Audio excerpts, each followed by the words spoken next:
a huge breaking developing story. So we need to just go out there and forget about the spy balloons. China has built a SIM farm army on our soil. There's a new article right now at theblaze.com that shows that China is running a massive SIM farm network that's inside the United States, and it's threatening to cripple our cell towers and internet service. But this isn't cybercrime. It's digital warfare, and it's a direct threat to the critical infrastructure in our country. And it's been going on for a long time, but the Secret Service only recently figured this out.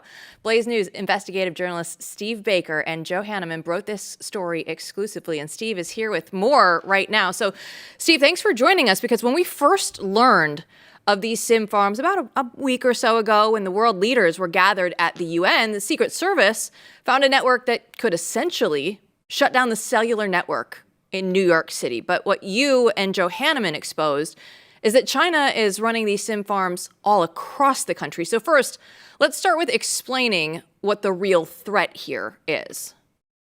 The real threat is that these SIM farms, and this is the national security threat, is that these SIM farms can shut down tens of millions, maybe hundreds of millions of cell phones and the internet connections as well in the areas where these SIM farms are set up. For instance, this last bust that we heard about last week, we heard about one there in New York City. There was actually 5 there in the tri-state area around New York City that HSI and Secret Service and other agencies took down with tactical units, SWAT raids, so to speak. They kicked down doors. There was nobody there. They don't need to be manned. They're run by remote control. They're run and spoken to by the computers in China and also other parts of the world. And so the threat is that if they decided to execute a command to take down the cell network and the internet network in New York City, we're talking about escape from New York City level chaos that would happen. We're talking about the disruption of all the supply chains. You would not be able to buy gasoline except by paying cash, but nobody carries cash anymore. And then when you go to the ATM, you can't access the ATM. So within a day or two, nobody's going to have any gasoline because of the supply chain system now, because of the way it's developed. Grocery stores will be empty in 3 days. And then you have looting will begin immediately, and it will create it almost takes us back to the dark ages when that happens, because we are so dependent upon the internet and upon the cellular networks today. Steve, I want to go back in time a little bit and just 2024, last year, Politico came out with a couple articles on the Chinese and what they were doing here in America. If we go to full screen 6 there, and look at this old article. I mean, there was a time when people realized Chinese hackers were geolocating millions of Americans and recording phone calls, right? And this kind of came and went last year. And in full screen 7, you also had Chinese hackers gaining access to Americans' cell records. And then, of course, recently, full screen 2, as we just described, in New York, the Secret Service finds this SIM farm. We're going to go into more about what that means, but explain the exclusive part of this story here and how this actually happened, how this was revealed. Well, it was revealed by virtue of the fact that there was this rash of swatting that took place to conservative influencers, Congress members, members of the administration that happened this past spring. And of course, the FBI, Kash Patel, rightfully came out and said, we're looking into this and we're going to figure out what's behind this, because these are attempted murders, by the way. The reason why these individuals, whoever they are, call in swatting on anybody is so that the tactical units from the local sheriffs, police department, state police, whatever it is, they come in hard. They've got guns up. They're all in their tactical gear, and they have been told that somebody in that house is being held hostage, that somebody has been killed, maybe that 3 family members have been shot to death by the father of whoever owns the home. And so when these tactical units come in, they come in hard and hot.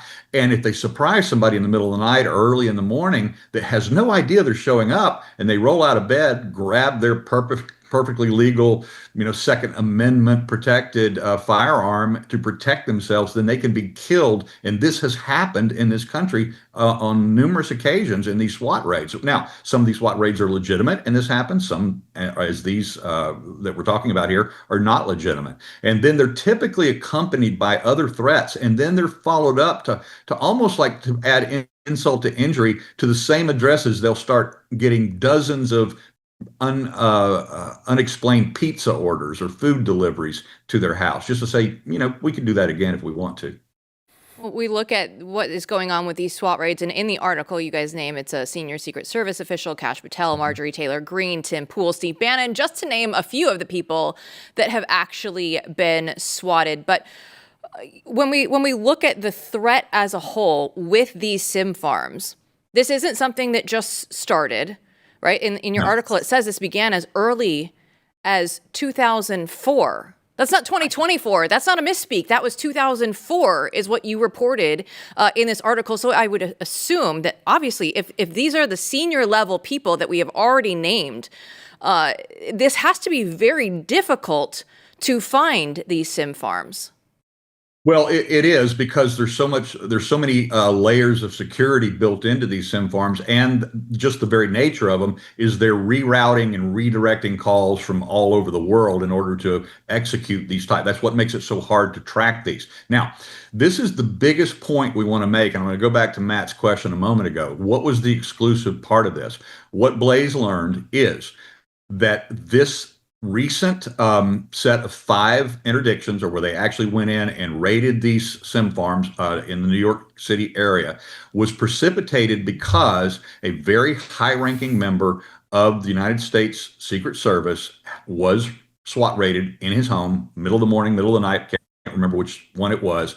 And as a result of that, suddenly it was important. So it wasn't important enough for, Marjorie Taylor Greene for them to execute a real aggressive electronic and technological search into finding these things until, there's no other way to say it, until the right person got swatted. And, I guess Tim Pool being swatted like 16 times is not enough, but it took only one swatting incident with this particular individual for that to launch this really high-tech investigation. So what they did is they brought in a couple of senior analysts and very talented, very smart, almost savant level analysts to find this.